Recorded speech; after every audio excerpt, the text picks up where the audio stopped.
Hare Krishna, everyone. We are learning Srimad Bhagavatam, important verses. We are in the 10th canto. Today we will commence from 10.14.8. So all of you repeat after me. Tat te तत्ते anukampam अनुकम्पां tu samikshamanaha समीक्षमाणाः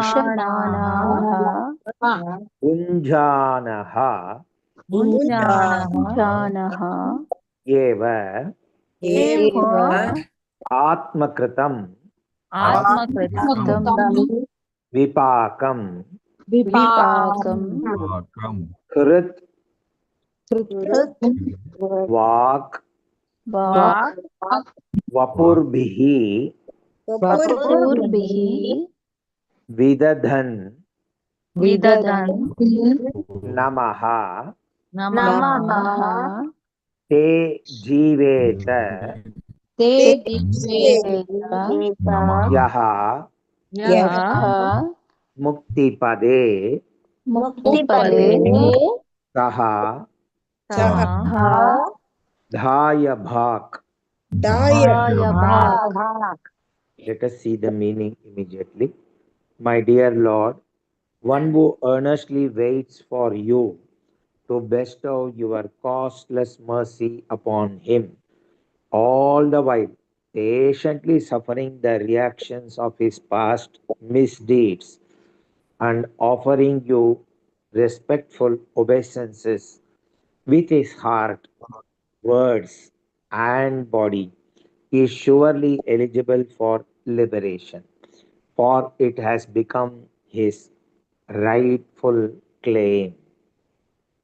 Let us learn this line by line.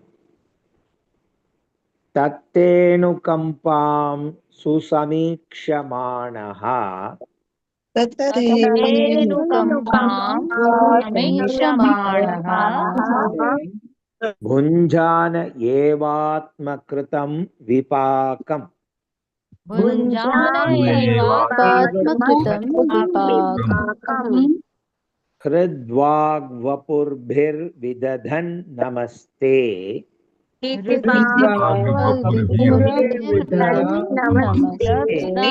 नमस्ते जीवेत यो मुक्तिपदे सदाय भाक्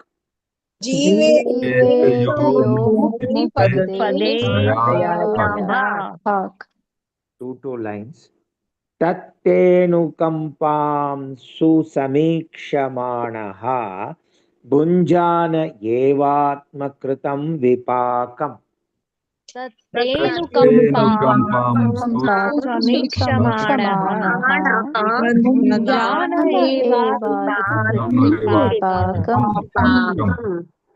Hridvagvapurbhirvidadhan namaste जीवेत यो मुक्तिपदे सदाय भाक्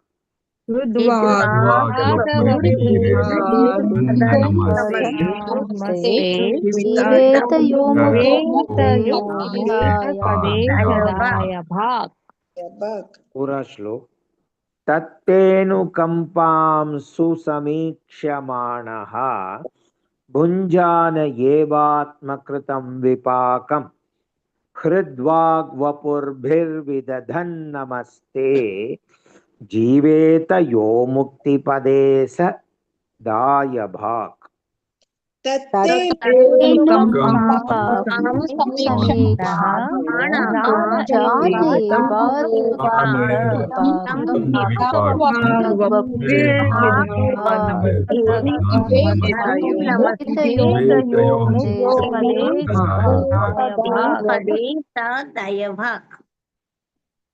दायभाक् ठीक है दयन. Now we will learn line by line in the tune. तत्तेनुकंपां सुसमीक्षमाणः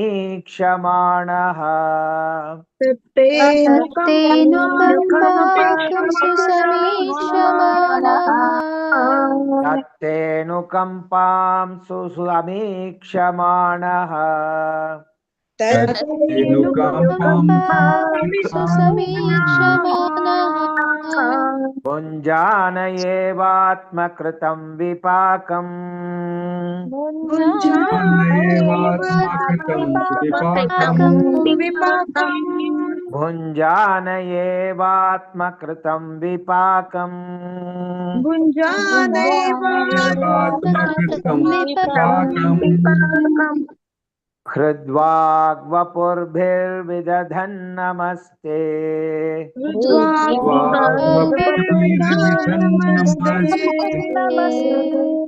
हृद्वाग्वपुर्भिर्विदधन्नमस्ते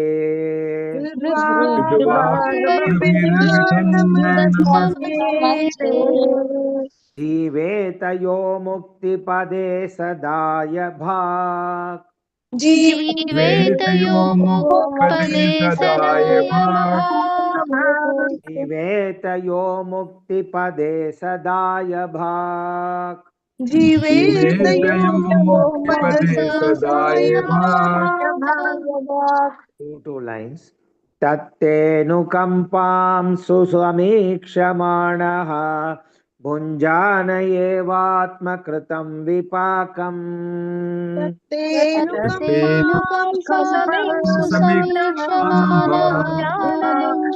ज्ञानेवात्मकृतं विपाकम्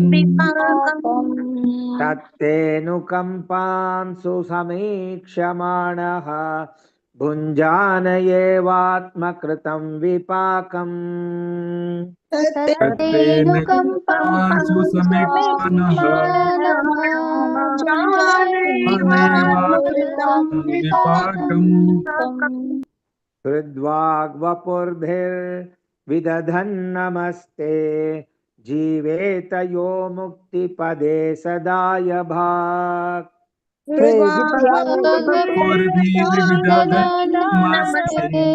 जीवेतयो मुक्तिपदे सदाय भाक् हृद्वाग्वपुर्भिर्विदधन्नमस्ते जीवेतयो मुक्तिपदे सदाय भाक्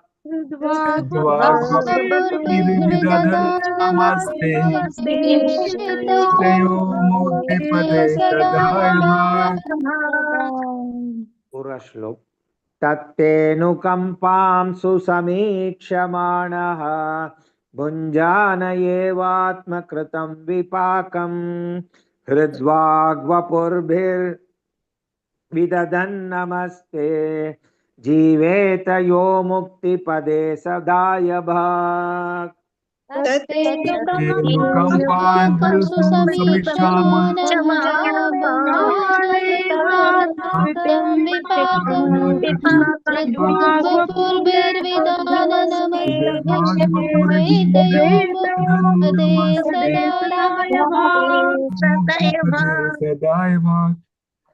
तत्तेनुकम्पां सुसमीक्षमाणः भुञ्जानयेवात्मकृतं विपाकम् हृद्वाग्वपुर्भिर्विदधन्नमस्ते जीवेतयो मुक्तिपदे सदाय भाक् तत्तेनुकम्पां सुसमीक्षमाणः ज्ञानेवात्मकृतं विपाकम्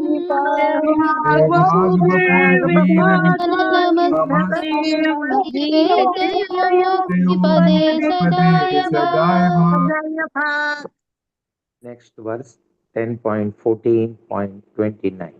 Let us learn word by word. Atha api te deva pada ambujadvaya prasada lesha अनुगृहीतः एव हि जानाति तत्त्वं भगवत् महिम्नः न च अन्यः एकः अपि स्थिरं विचिन्वन्. Let us see the meaning. My Lord, if one is favored by even a slight trace of the mercy of your lotus feet, he can understand the greatness of your personality. But those who speculate to understand the Supreme Personality of Godhead are unable to know you, even though they continue to study the Vedas for many years. Let us learn the shloka in the prose mode initially. Athapi te deva padambujadvaya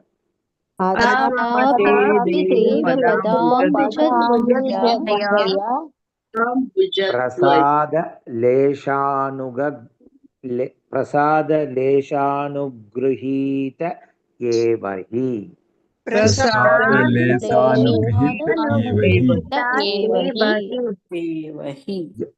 जानाति तत्त्वं भगवन् महीम्नः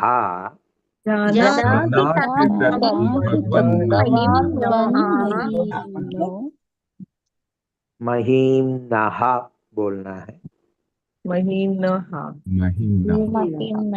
न चान्य एकोपि चिरं विचिन्वन्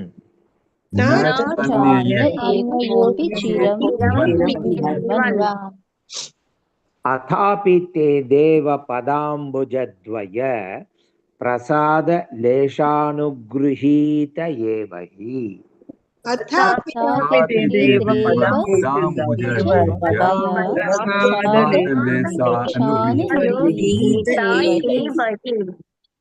जानाति तत्त्वं भगवन् महीम्नः न चान्य एकोपि चिरं विचिन्वन् जानाति तत्त्वं भगवान् महीम्नः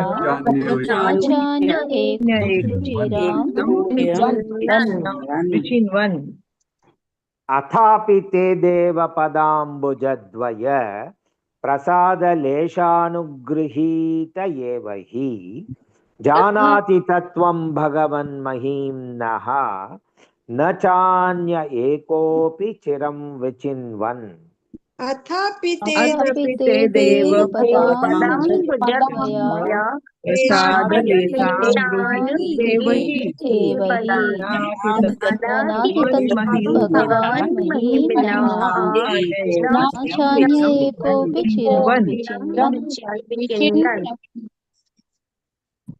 Let us learn in the tune line by line. अथापि ते देव पदाम्बुजद्वय अथापि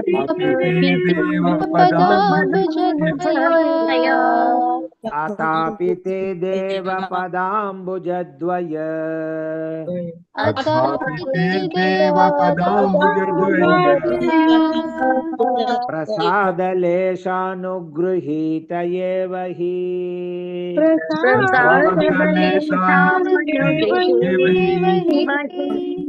प्रसादलेशानुगृहीत एव हि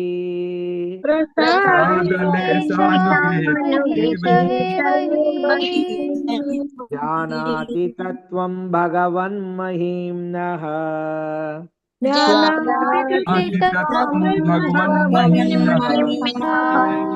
जानाति तत्त्वं भगवन् महीम्नः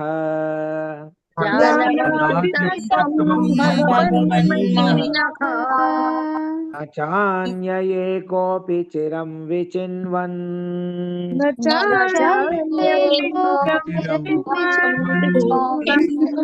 न चान्य एकोऽपि चिरं विचिन्वन्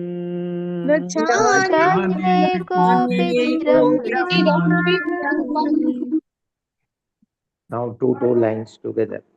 अथापि ते देव पदाम्बुजद्वय प्रसादलेशानुगृहीत एव हि अथापि ते देवपदाम्बुजद्वय प्रसादलेशानुगृहीत एव हि अथापि ते देवपदाम्बुजद्वय प्रसादलेशानुगृहीत एव हि अथापि ते देवपदाम्बुजद्वय प्रसादलेशानुगृहीत एव हि जानाति तत्त्वं भगवन्महिम्नः न चान्य कोऽपि चिरं विचिन्वन् जानाति त्वं भगवन्महिम्नः न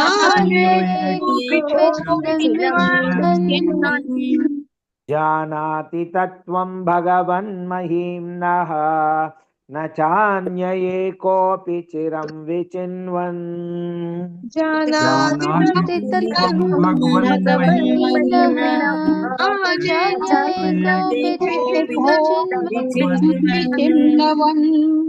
पुरश्लोक अथापि ते देवपदाम्बुजद्वय प्रसादलेशानुगृहीत एव हि जानाति तत्त्वं भगवन्महिम्नः न चान्य एकोऽपि चिरं विचिन्वन् अथापि ते देवपदाम्बुजद्वय प्रसादलेशानुगृहीत एव हि जानाति तत्त्वं भगवन्महिम्नः न चान्य कोऽपि चिरं विचिन्वन् One more time. अथापि ते देवपदाम्बुजद्वय प्रसादलेशानुगृहीत एव हि जानाति तत्त्वं भगवन्महिम्नः न चान्य कोऽपि चिरं विचिन्वन् अथापि ते देवपदाम्बुजद्वय प्रसादलेशानुगृहीत एव हि जानाति तत्त्वं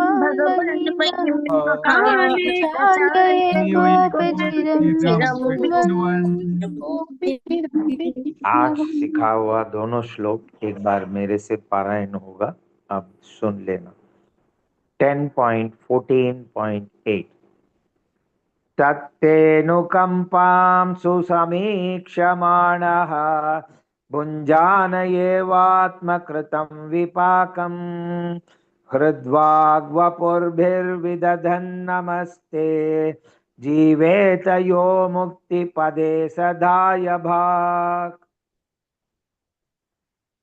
10.14.29 अथापि ते देवपदाम्बुजद्वय प्रसादलेशानुगृहीत एव हि जानाति तत्त्वं भगवन्महिम्नः न चान्य कोऽपि चिरं विचिन्वन्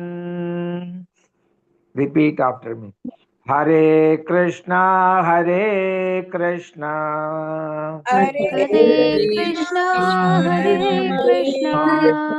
कृष्ण कृष्ण हरे हरे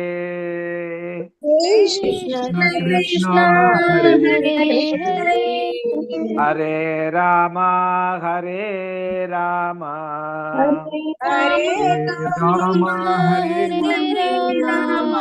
राम राम हरे हरे राम राम